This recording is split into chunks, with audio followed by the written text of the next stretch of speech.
live in the mundane. Don't stay in the messy. Don't stay in the madness, but make room for the miracles. We get so caught up in the mundane that, man, where's the magical? When we were kids, it was like, can we play? No, but you got to clean your room. But then, can I play? Remember, we were always looking for magic.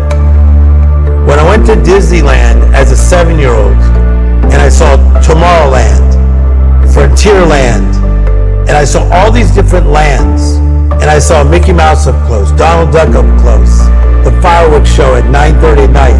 My life changed. It was all about a different perspective. From Compton, California, and the things I saw there, going to Disneyland, it was literally only like 40 miles away. 40 miles away, I was about to have a life change. It's another vantage point. And we've heard it before. Mindset is mind to set. Your mindset is mind to set. You begin to see those things that have not yet happened as though they're possible. Because then you get the miracle mentality. All of a sudden you're thinking uncommon, not normal, not regular. Before I became great friends with Oprah, I saw myself being great friends with Oprah. So when we started talking a lot, it didn't throw me off. I've envisioned these conversations. I saw it before it even happened. It's a destiny, it's a faith, and it's the power of the imagination. When Robert Downey was working on some of his projects, he did not see Iron Man coming. You never know when you will become a superhero. And that's the beauty of life. You can go from being challenged, having difficulties in your life, wondering if you're going to be stuck in that same place, to the next thing you know, you are soaring in places that you could only have imagined. I simply align myself and then I cooperate with what life is asking me to do. So the book, The Miracle Mentality, teaches you how to get through the mundane, the messy, the madness in all areas of your life and embrace this miraculous life that you've been called to live.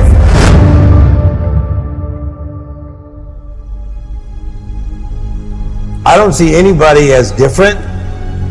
I just see them as human beings that need to turn a setback to a comeback. Part of problem solving is you have to listen first, and a lot of people don't listen. They're just looking to try to fix somebody or give an answer. So when somebody has a setback, what happens to them, most times they go very singular. They go really inward. So if they go through a divorce, they go very inward, or they lost their job, they go inward. Anxiety or depression, pandemic, they go very inward. But when you have a setback, the first thing you got to do is you got to become awake. You got to become conscious, and you got to say, oh my gosh, we're in the middle of a pandemic, and we may need to be locked down for a month. A month turned into another month, and then to over a year, right?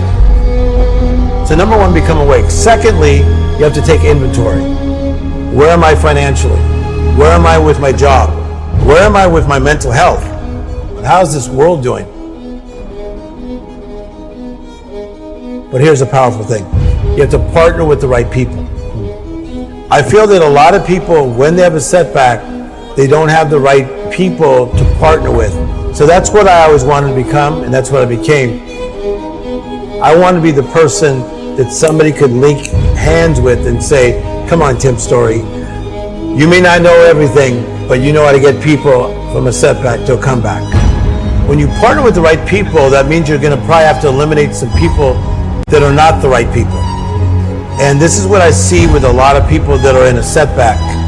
They need to cut some people back. And I say this about the power partnership.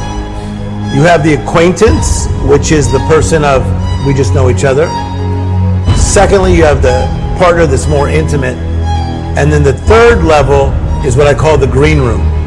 The green room is that place that you go to that you are allowed to invite who you want in that green room. But they better be people of power, people of substance, people of a similar mindset and a mood set and motives that really strengthen you. Mindset to me is it's a perspective, it's a point of view, it's another vantage point. It's about in the midst of the mundane, the mess, and sometimes the madness that we can get back to magical living. I think you got to prosper where you're planted. Like if you are a freshman in college, prosper where you're planted. Don't always be looking at what I'm going to do when I'm going to graduate. Be in your freshman year. Be present in your sophomore year. Be present in your junior year. Present in your senior year. So as you prosper where you're planted, you're going to love this. And you build your spot. Life will put the spotlight on your spot. What I teach is that we all have what I call life interruptions. An interruption is a disturbance. You've had them, I've had them. It could be when somebody's young and they get ill, or in this case, my father passed. So it's a life interruption. And then when most people have that life interruption or setback, they don't know how to get out of it. And so that's one thing that I think created a calling in me, that I wanted to help more people that had life interruptions find a way up and out. I'm inspired by the little things in life. I have this saying that miracles are either coming or going at all times. My last book is called The Miracle Mentality. And to have a miracle mentality is to look for the extraordinary, look for the unusual, look for the uncommon. That inspires me. So I'm inspired by butterflies. I'm inspired by great conversations with Quincy Jones. I'm high on life. I really enjoy life. What a privilege to live. I'm living this life that is different, better, more magical. And every week of my life, I really go back to the innocence of my childhood. I go back to Motown music, the Jackson 5, Stevie Wonder, Smokey Robinson, because it clicks me back to little Timmy from Compton. Mindset is a different perspective.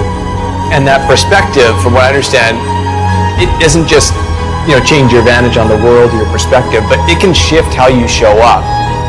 You begin to see those things that have not yet happened as though they're possible. A lot of people, they just think about manifesting something, but in the law of the harvest, I teach you got to plow the ground, you got to plant the right seed, then you got to water the seed, which is repetition, and then you'll reap the harvest. And I feel that some people, they get really frustrated in the plowing, the planting, and the watering, but they don't realize that payday's on its way. Prosper where you're planted. Life will put the spotlight on your spot.